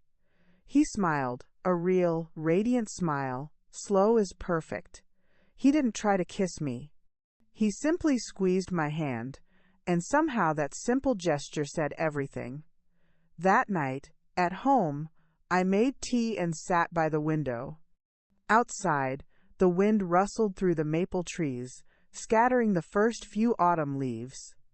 I thought of the woman I had been, the one who needed to be chosen, to be wanted, to be validated by someone else's gaze. And I thought of the woman I had become, one who was already whole. Michael didn't threaten that wholeness. He respected it. That was the difference. Still, I was cautious. Old wounds don't disappear just because you've forgiven them. Some scars whisper warnings in the dark. A few days later, Liam called from college. We talked about his classes, his new roommate, the chaos of dorm laundry. Then, out of nowhere, he said, "Mom, are you seeing someone?" I froze. "Why do you ask that?" He laughed. "Aunt Grace texted me. She said, and I quote, 'Your mother's got a gentleman caller.'" "Oh, for heaven's sake," I muttered, though I smiled. "Well, I have a friend, that's all." Liam was quiet for a moment. Then he said, softly, "That's good, Mom. You deserve that, you really do." His words stayed with me. Over the next weeks, Michael became a part of my life's quiet rhythm. Not an intrusion, a harmony. He'd drop by my studio sometimes to help me carry heavy samples, or we'd walk through the park on Sunday afternoons, our conversations meandering as easily as the path beneath our feet. He had a gift for noticing small things, the way the sunlight hit the leaves, the scent of cinnamon in a bakery window, the joy of ordinary beauty. I realized that was what drew me to him, not grandeur, but gentleness. He never made me feel like a project to fix. He didn't ask about David unless I brought it up. When I did, he listened without judgment, no pity, no analysis, just quiet understanding. It had been years since I'd been seen like that. One evening, after one of our walks, we stopped by the river. The air was crisp, the water dark and reflective. "Funny," Michael said softly, "how peace feels like a luxury once you've lived through chaos." I nodded. "It's the most expensive thing I've ever earned." He smiled at me, and I saw in his eyes not just affection, but recognition, the look of someone who understood the cost of peace because he'd paid it too. As autumn deepened, our friendship quietly shifted not into passion, but into presence. He began to feel like a constant, a gentle thread woven into the fabric of my days. Sometimes, when I was sketching late into the night, he'd text a quote from a book we'd discussed, or a photograph of the sunset from his porch. I'd reply with a line from a poem or a snapshot of my garden. It was easy, natural, real. I didn't realize until much later how rare that was. It took me years to learn that love doesn't always arrive with thunder. Sometimes it begins in the quiet corners of a library with a recommendation and a kind smile. Michael entered my life not as a savior, but as a mirror reflecting back to me the strength, grace, and warmth I had rebuilt. He didn't fill an emptiness. He expanded a fullness that was already mine. I wasn't looking for love. I was simply living, and love found me in the living. The unlikely friendship had become a doorway. Not to the past I had lost, but to the future I had never dared to imagine, one built not on pain, but on peace. The relationship with Michael unfolded like a slow, beautiful sunrise. There was no frantic passion, no dramatic declarations. Instead, there was a steady, growing warmth, a deep sense of companionship, and a profound respect for the lives we had each built independently. He never tried to fix me or my life. He just seemed to enjoy being a part of it. He'd help me carry fabric swatches to my car, listen to me fret over client presentations, and take me to obscure documentary film screenings that he knew I'd love. He was attentive in the quietest ways, the kind that most people overlook. He'd refill my coffee without asking, bring me a blanket when I stayed up too late sketching designs, and remind me to take breaks when I got too caught up in my work. I introduced him to Liam, who was initially wary but was quickly won over by Michael's intelligence and his obvious, steady affection for me. "He's cool, Mom," Liam told me after their first meeting. "He listens, and he doesn't treat you like you're made of glass." It was the highest praise he could have given. I even introduced Michael to my aunties. Grace adored him immediately. Clara subjected him to a thorough interrogation about his views on politics, history, and his long-term financial planning, after which she gave a rare, definitive nod of approval. "He'll do," was all she said, but from Clara it was a ringing endorsement. My life was full in a way I had never anticipated. I had my work, my family, my friends, and now this gentle, loving man who saw me and cherished me for exactly who I was.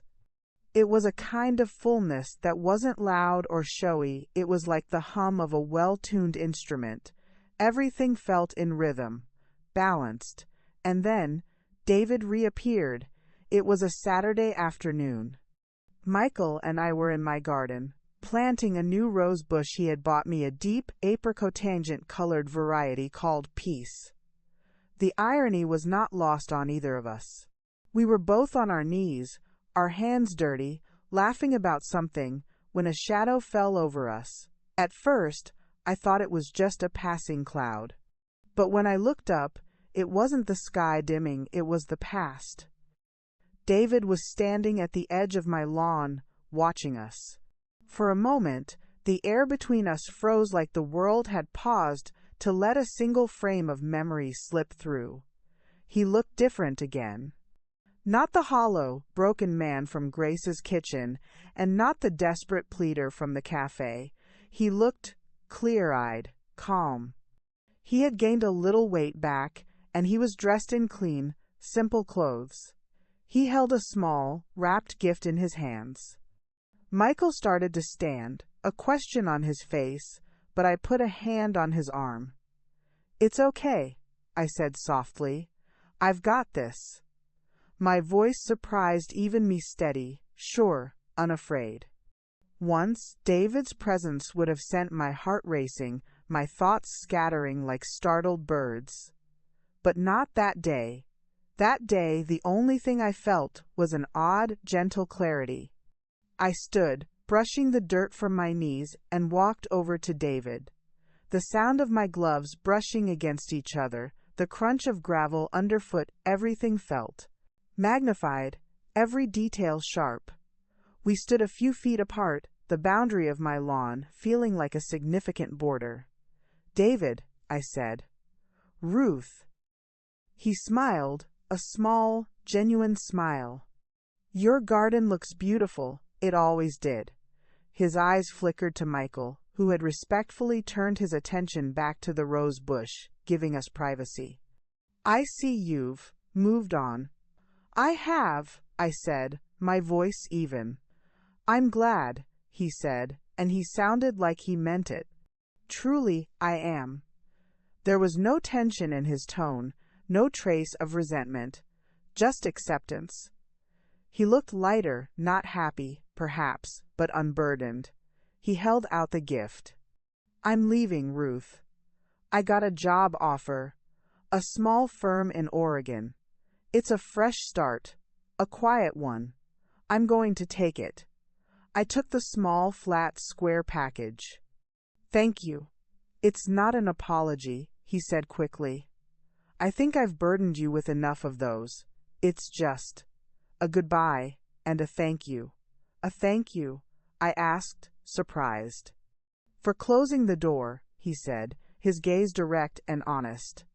"For forcing me to look at myself. It was the kindest thing you could have done for me, even though it felt like the cruelest at the time. You saved me from myself, Ruth, by refusing to save me." The air between us shifted then, heavy with truth, yet strangely weightless. His words settled deep inside me. He had finally, fully understood. "I'm happy for you, David," I said, and I was. "I hope Oregon is everything you need it to be." "I think it will be," he said. He looked past me, at Michael, and gave a small, respectful nod. Michael nodded back. It was a silent, peaceful transfer of the past to the present. "Goodbye, Ruth. Goodbye, David." He turned and walked away, down the sidewalk, without a backward glance. I watched him until he turned the corner and was gone from sight. It felt final. Not angry, not sad, just complete. I looked down at the gift in my hands.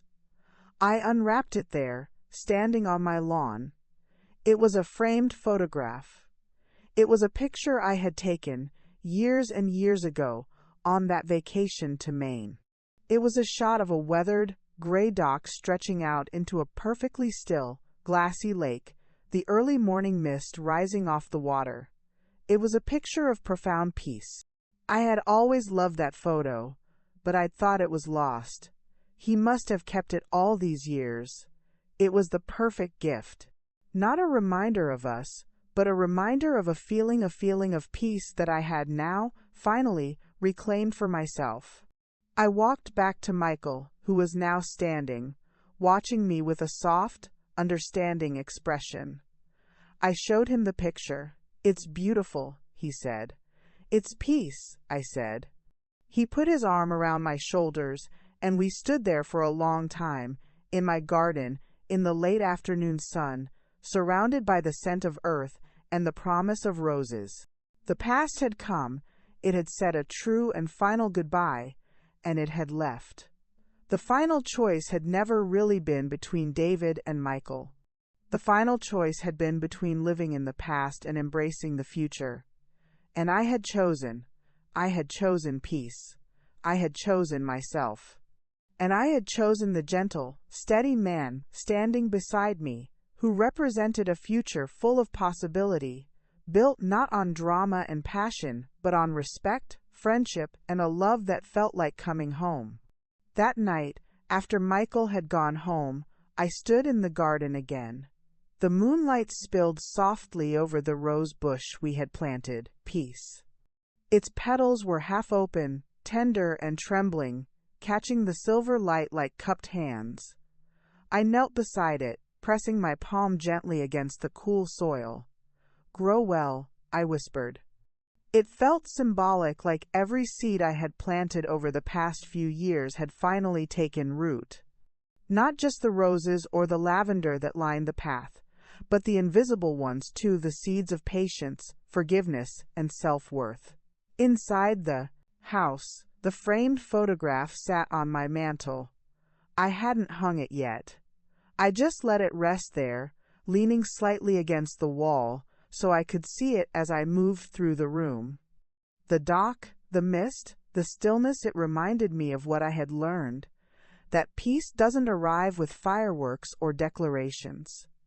It arrives quietly, when you've finally made room for it. Later, I made myself a cup of tea and sat by the window. The house was silent except for the faint ticking of the kitchen clock. For the first time in years, I didn't feel the echo of emptiness in that silence. Instead, it felt full of life, of meaning, of stillness that wasn't loneliness but contentment. I thought about David again, not with sadness but with compassion. He had been my greatest heartbreak and my greatest teacher. It was through his leaving that I had discovered my strength. It was through his betrayal that I had rediscovered myself. And I thought about Michael, his quiet steadiness, his patience, his unspoken understanding. He was the kind of man who didn't need to rescue you to love you. He simply walked beside you, holding space, holding time. That was the night I finally understood the full meaning of the word choice. Choice isn't always loud. It isn't always a single dramatic moment. Sometimes it's made in silence, in a decision not to call back, not to reopen old wounds, not to chase closure that's already arrived. Sometimes it's made in the way you water a rose bush, sip your tea, and look toward the future with calm certainty that you deserve it. When I finally went to bed, I caught sight of my reflection in the mirror. I didn't look younger, I didn't look transformed. But there was something new in my eyes, a kind of serenity that only comes when the storms have passed and you've chosen to stay. I smiled at myself and whispered, "You did it." It wasn't triumph. It wasn't even pride. It was gratitude, the quiet, grounded kind that doesn't need to be spoken aloud. The next morning, sunlight streamed through my curtains, golden and forgiving. The world outside felt freshly washed, like it had rained in the night. The rose bush glistened with dew. I brewed coffee and opened the windows, letting the cool breeze move through the rooms like a blessing. I took the photograph from the mantel and finally hung it in my studio. Not in the living room, where others would see it, but in the space that was just mine, my sanctuary, my creative heart. I hung it above my desk, so I would see it every time I worked. The dock in the photo seemed endless, stretching into the fog, toward something unseen but certain. It mirrored what my life had become, an open path, quiet, calm, waiting for what came next. And as I stood there, coffee in hand, looking at that photograph, I realized something profound. The final choice wasn't about David or Michael, past or present, even love or loss. The final choice was about me, about who I wanted to be when the dust settled. And in that moment, I knew I had chosen peace, not because it was easy, but because it was right. Because after all the chaos, all the heartbreak, all the rebuilding, peace was the most revolutionary act of love I could give myself. I smiled, feeling the morning light warm my skin. Somewhere behind me, the kettle clicked off, the sound small but grounding. My life was no longer divided into before and after, it was just now. And now was beautiful. A year can feel like a lifetime, or it can pass in the blink of an eye. For me, this past year felt like both a long, slow unfolding of peace and at the same time, a rush of new beginnings that seemed to bloom overnight. It was the year the last ghosts of my past finally found rest, and the year my future began to blossom in full color. David had settled in Oregon.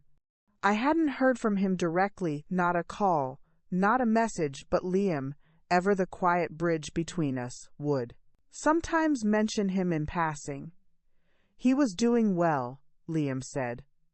The new job was steady, simple, and honest. He rented a small cottage near a river, spent weekends hiking, and had even adopted a dog from a local shelter. I didn't ask for more. I didn't need to. It was enough to know he had found a quiet kind of peace, one that didn't rely on me to exist. And as for me, my world had quietly transformed into something steady, fulfilling, and bright. My business, Second Act Interiors, had grown in ways I never imagined possible. What started as a humble freelance venture at my dining table had become something that people actually sought out by name. The hotel lobby project, the one I had poured my entire soul into, had been featured in a regional design magazine, and from that moment, the phone simply never stopped ringing. For the first time, I wasn't just surviving, I was building, creating, leading. I had even hired my first part-time assistant, a young woman named Olivia, just out of design school, with eyes full of ideas and a laugh that filled my small studio. She reminded me of myself at that age, eager, hungry, a little unsure but brave enough to try. Watching her grow into her confidence became one of my quiet joys. Me, an employer, a mentor, a woman whose opinion mattered. And then there was Michael. Michael had become the calm, steady center of my life, not as a replacement for what was lost, but as a gentle confirmation of what I had found within myself. We maintained our own homes, our own independence, our own little rituals. Yet our lives intertwined so effortlessly that it felt like we had always been orbiting each other, waiting for the right time to collide. Weekends were our sanctuary. Sometimes we'd spend them wandering through used bookstores, thumbing through worn pages, reading aloud lines from forgotten novels. Other days we'd hike through trails just outside the city, hand in hand, pausing to breathe in the clean air and the scent of pine. Evenings often ended in one of our kitchens, cooking something simple: roasted vegetables, lemon chicken, homemade bread. We'd drink wine, talk about everything and nothing, and fill the house with the kind of laughter that heals things you didn't realize were still broken. It wasn't passion that burned bright and wild. It was something softer, something deeper, a love that was patient, kind, and rooted in respect. He didn't try to fix me or fill the silence when I fell into thought. He simply existed beside me, quietly, warmly, and wholly present. The reckoning I once imagined would come with thunder and noise, some grand confrontation, a dramatic apology, or a public humiliation of those who had wronged me never came. Instead, it arrived quietly. It wasn't about David. It wasn't about Chloe. It wasn't about the courtroom or the signatures or the tears. The reckoning was with myself. It was the moment I realized that the greatest revenge wasn't vengeance at all. It was freedom. The freedom to stop thinking about them. The freedom to stop letting them live rent-free in my mind. The freedom to wake up in the morning without that familiar ache in my chest. There came a day, I can't remember which one, exactly, when I noticed that I hadn't thought of Chloe in weeks. That her name didn't taste bitter anymore. That David's memory no longer pulled at me like an open wound. It startled me at first, that kind of peace. It felt foreign. And then, slowly, it began to feel like home. They were no longer villains in my story. They were simply characters who had served their purpose, teachers, in a way, lessons wrapped in pain. And I had graduated. That realization began to shape everything around me. My work felt richer, my laughter came easier, my patience longer. Even small things like the smell of fresh paint or the hum of music in my studio began to feel sacred. I had stopped trying to rebuild the woman I was before, and instead had started building the woman I wanted to become. That truth manifested most clearly one crisp autumn afternoon. I had decided to host a small gathering at my house, a kind of informal housewarming to celebrate the completion of my latest personal project, a full renovation of my sunroom. It had once been a forgotten, dusty space, a room I rarely entered, filled with old boxes and the weight of memories I hadn't yet faced. But now it had become the heart of my home. Floor-to-ceiling bookshelves framed the walls, filled with design books, novels, and old photo albums. A wide, inviting sofa sat beneath the window, draped with a soft knitted throw in shades of cream and gold. My desk faced the garden, my garden where roses, hydrangeas, and herbs grew in quiet abundance. Light poured through the glass panels in the late afternoon, bathing everything in gold. When guests began to arrive, the room came alive with laughter, chatter, and music. Liam was there, home for the weekend, his girlfriend, a sweet, clever young woman named Sophie, at his side. My aunties, Grace and Clara, arrived like a royal procession.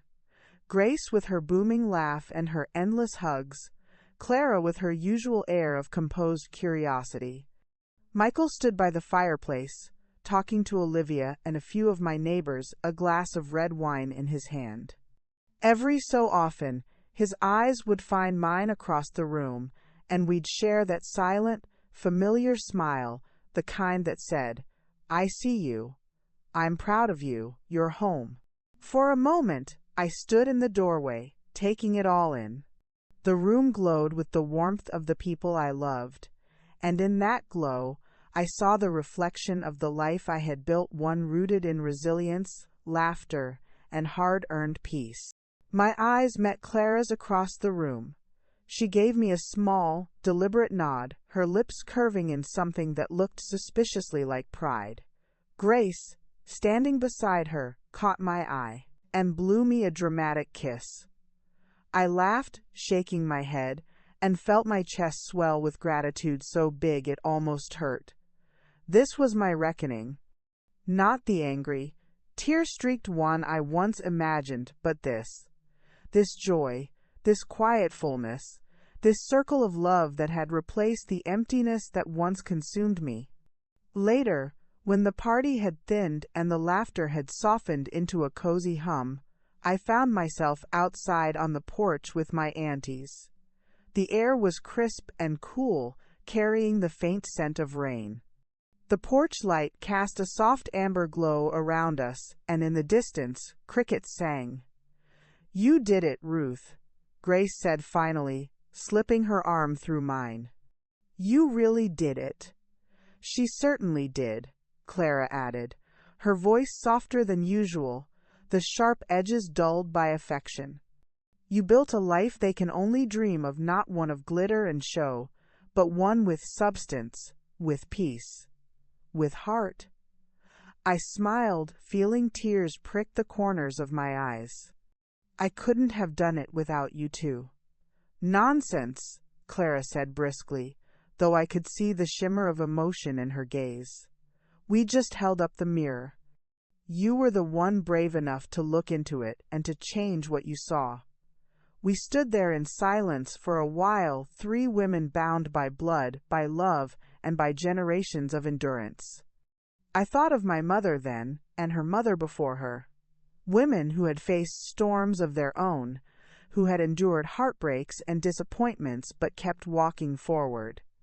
It struck me that perhaps this was the real inheritance, not jewelry, not land, not legacy, but resilience. The unspoken knowledge that we could always begin again. The reckoning, I realized, was not a moment at all. It was a process, slow, patient, and often invisible to anyone but yourself. It was waking up one morning and realizing you hadn't cried in months. It was making coffee in silence and finding that silence comforting instead of lonely. It was letting go of the need to win, to prove, to be right, and simply being at peace. It was forgiving the past, not because it deserved forgiveness, but because I deserved freedom.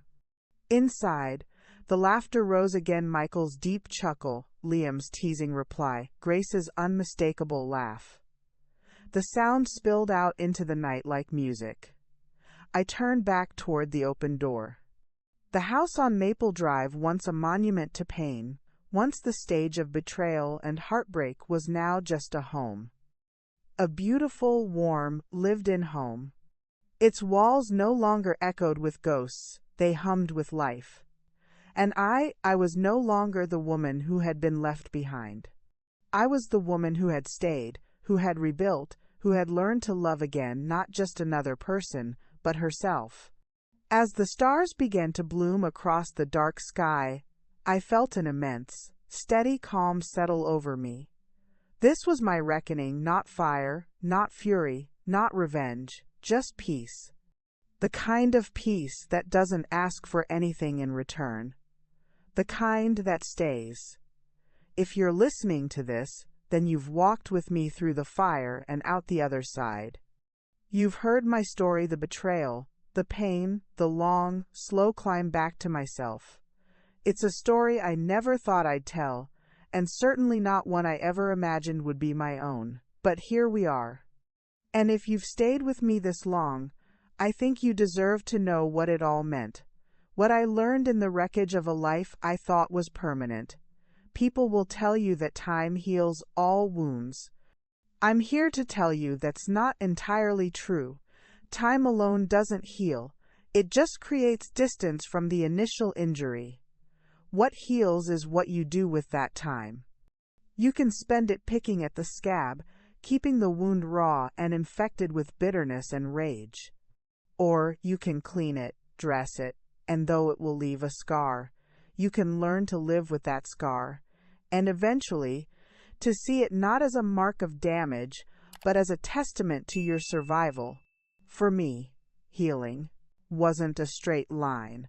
Some mornings I woke up feeling weightless, as though the world had shifted slightly back into place. Other mornings, I felt like I was being crushed under invisible hands, hands of memory, regret, and what-ifs. But healing, I've learned, is not about never feeling pain again. It's about refusing to let that pain dictate your future. My greatest lesson was about forgiveness. For a long time, I thought forgiveness was something you granted to the person who wronged you. A gift of absolution. I held on to my anger at David and Chloe like a shield, thinking that if I forgave them, I was letting them off the hook, saying what they did was okay. It took me years to understand that forgiveness has nothing to do with them, and everything to do with you. Forgiveness is setting down a burden you were never meant to carry. It's realizing that the weight of your anger and bitterness is a poison you are drinking yourself, hoping the other person will get sick. When I finally, truly forgave David and Chloe, it wasn't a dramatic scene. It was a quiet morning, much like this one, when I simply realized I hadn't thought about them in weeks. The anger was just gone, replaced by a sense of pity for the tragic, pointless waste of it all, and a profound gratitude for the life their actions had, ironically, forced me to build. Forgiving them was the final act of my own liberation. It was me saying, "What you did no longer has any power over me. My happiness is my own." I remember the day I wrote David's name on a piece of paper. I wrote it in large, shaky letters, stared at it, and then folded it in half. On the other side, I wrote mine. Two names once intertwined, now separated by a crease that would never flatten again. I burned that paper in a small dish by the window, watching the smoke curl and drift upward. I whispered, "I release you." It wasn't magic, it wasn't closure in the cinematic sense, but it was honest. It was real. And it was the moment I stopped living as the woman he left and started living as the woman I chose to become. The second lesson was about self-worth. For 25 years, my value was tied to my roles. I was a good wife, a good mother, a good friend. I was dependable, organized, the kind of person everyone called when they needed something done. When David left, it felt like he wasn't just leaving a marriage. He was firing me from the most important job I'd ever had. I felt obsolete, worthless. There's a strange quiet that follows abandonment. Not the peaceful kind, the hollow kind. You start to measure your days by silence. No more footsteps in the hallway. No more shared coffee cups in the sink. No more casual laughter over dinner. The world doesn't stop, but it feels like it does. And in that stillness, you're forced to meet yourself stripped of your titles, your roles, your familiar rhythms. It was in that silence that I began to rebuild. Building second act interiors wasn't just about making a living. It was about answering those questions. Who am I without the titles? What do I love? What am I good at? What brings me joy? At first, I didn't even know where to begin. I was terrified of failure. I was terrified of being seen. But something inside me, the same quiet voice that told me to get up each morning, whispered, "Start small." So I did. One room, one design, one blog post. And before I knew it, one opportunity led to another. I remember my first big client, a widow named Elaine, who wanted to redesign her late husband's study into an art room. She told me she couldn't bear to touch it for years. "It still smells like him," she said, tears trembling in her eyes. I told her I understood, and I did. Together, we transformed that dark, heavy space into something full of light. When we finished, she stood in the doorway and whispered, "It finally feels like I can breathe again." That was the day I realized my work wasn't just about interiors. It was about healing spaces, helping people reclaim parts of themselves they thought were gone. That's when I understood. Your worth isn't measured by who stays or leaves. It's measured by what you create out of what's left. Your value is not what you can do for others. It is who you are at your core. And that is a truth no one can ever take from you. Which brings me to my third lesson: peace over passion. Our culture is obsessed with grand passion, with dramatic love stories, with the chase, the fireworks, the kind of romance that looks beautiful in movies but burns ugly in real life. I had that with David. It was intense, consuming, unpredictable. We mistook volatility for chemistry, chaos for love. But that kind of passion is a wildfire. It burns bright and then leaves you standing in ashes. What I have with Michael, it's different. It's not a wildfire, it's a hearthfire. It's steady, warm, reliable. It doesn't consume, it sustains. I used to think excitement meant love. Now I know peace means safety, and safety is love's truest form. Michael never made me question my worth. He never made me shrink. He never competed with my strength, he admired it. He met me where I was, broken pieces and all, and never tried to fix me. He simply made room for me to heal. Once, I asked him if he ever worried I'd leave. He smiled and said, "If you ever do, I'll just be grateful I got to know you." That's what love should feel like, not ownership, but freedom. Don't be fooled into thinking that a calm love is a lesser love. After the storm I endured, I've learned that a deep, abiding peace is the greatest luxury there is. It is the foundation upon which a truly happy life is built. Seek the person who brings you peace, who respects your boundaries, who celebrates your strength instead of being threatened by it. And finally, the most important lesson of all, you are the architect of your own life. For too long, I was just a tenant in the life I shared with David. When he left, I was homeless. But I had a choice. I could have remained a victim, forever defined by his betrayal. Or I could pick up the blueprints and start designing something new, something entirely, uniquely mine. It was terrifying. There were days I didn't know if I had the strength.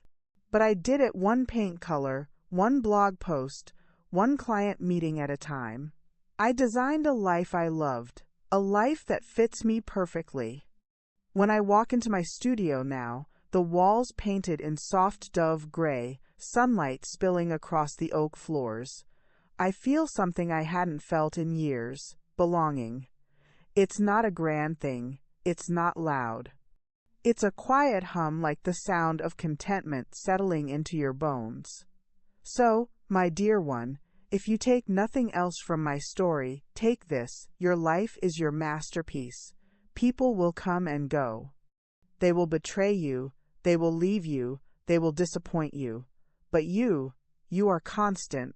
You are the one true home you will ever have. Tend to it, fortify it. Fill it with things that bring you joy. Don't be afraid of the endings, because every ending is a chance for a new, more beautiful beginning. The pain will change you, that's inevitable. But you get to decide if it hardens you or softens you, if it breaks you or forges you into something stronger. And remember, survival isn't the end of the story. Thriving is. They say she married my ex-husband, and he came running back to me. But that's not the real story. The real story is that I became the woman who no longer needed him to. I became the woman who was already home.